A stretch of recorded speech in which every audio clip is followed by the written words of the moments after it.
action, entertainment. Zeus, you said you haven't watched Spider-Man No Way Home, right? I haven't watched Spider-Man yet.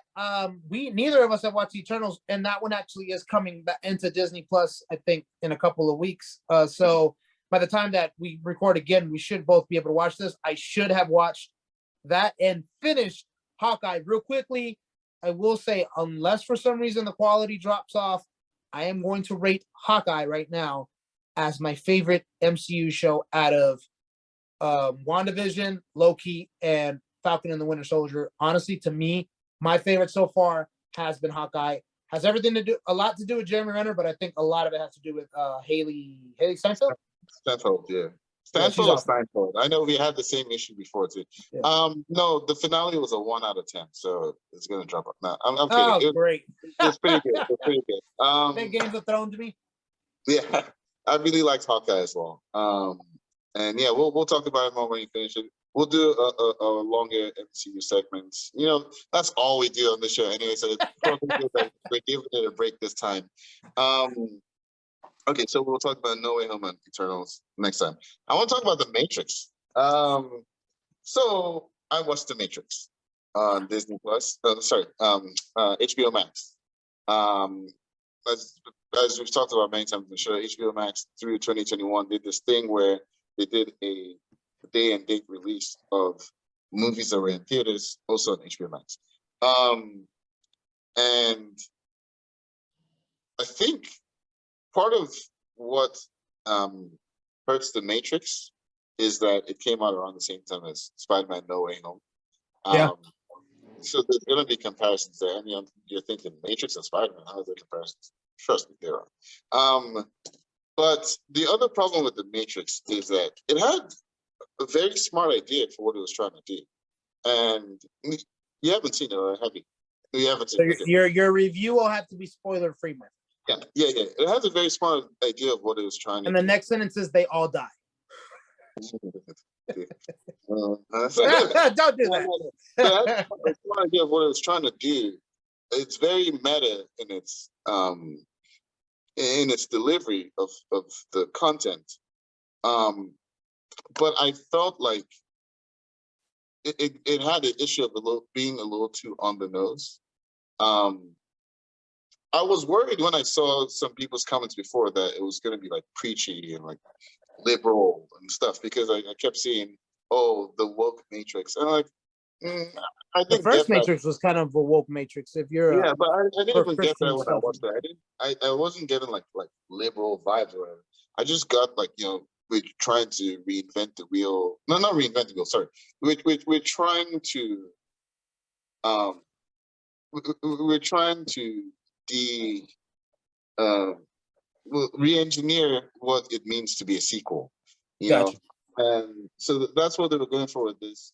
It was a decent idea in theory, but in execution, I thought it failed quite a bit. So it was execution, not, you don't think it was like, do you think they had a good idea there? I think the idea was good. I really do. And it looked good in the previews. It had me wanting to like it. I thought the execution faltered quite a bit.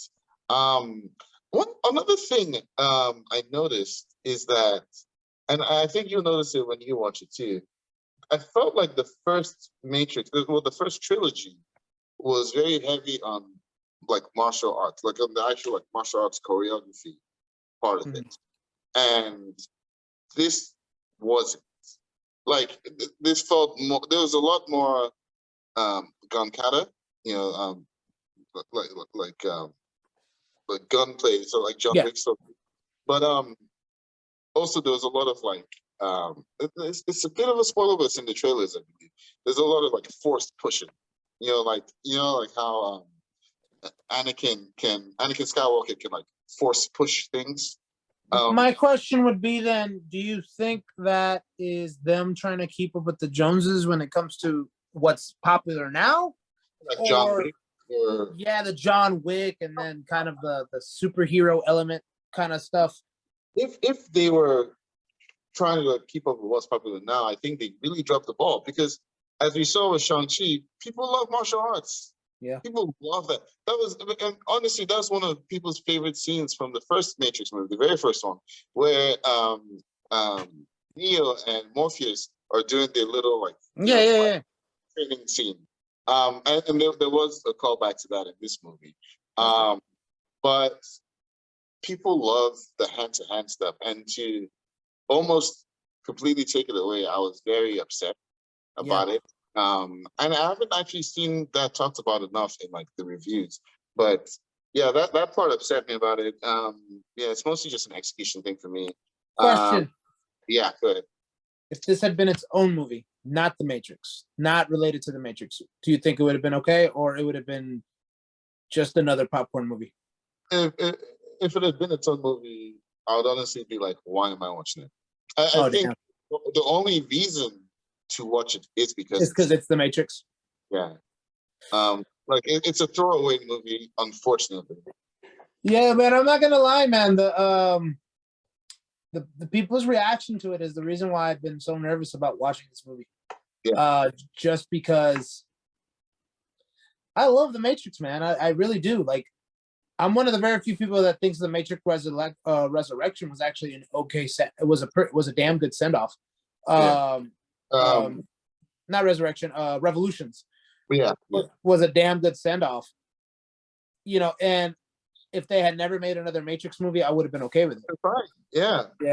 So I'm gonna watch it either way. I wonder if anything has to do with, and I wonder if a lot of it has to do with the fact that if they went from two directors who were in sync to just one director it was their own idea. You know what I mean? Like, I wonder if not being able to bounce off ideas might have hurt. Yeah, it always helps to have someone pull you back from a bad idea. Someone to be like, maybe we should try it this way instead. You don't always have that with movies that have two directors. You don't always have that. Yeah, but you're talking about two brothers, now sisters, who were what's it called? Who were pretty much, for the longest time, I thought they were twins. Yeah, so like we have that synergy with like Jill and Anthony Russo, but then we've seen the Coen brothers. Yeah, but then we've seen that kind of fall apart in like I can't remember their names, but the two directors that did Captain Marvel. Like Captain Marvel, I think was a decent movie, but there was a bit of disjointedness because there was like two directors, a male and a female, that were both trying to push a certain narrative, and it just didn't mesh. Anna Boden and Ryan Fleck. Yeah. And in all the interviews, they were always focusing on is it Anna Boden, is what you said? Anna Boden and Ryan Fleck, yeah. They always focusing on Anna Boden and not Ryan Fleck. And I get it. Yeah, it's the first female superhero, and they wanted to push that it's a female director, but it's a duo. And I wonder, if that affected it. But anyway, sorry, we're going away from Matrix a bit. Point being, the only reason I watched it is because it was free. And that's why I'd recommend it. I would say if you know The Matrix already and you already have HBO Max, I wouldn't say start HBO Max with this. If you already have HBO Max and you know The Matrix, the story just enough at least, go ahead and watch it. Give your own thoughts on it. I personally thought it was unnecessary. So.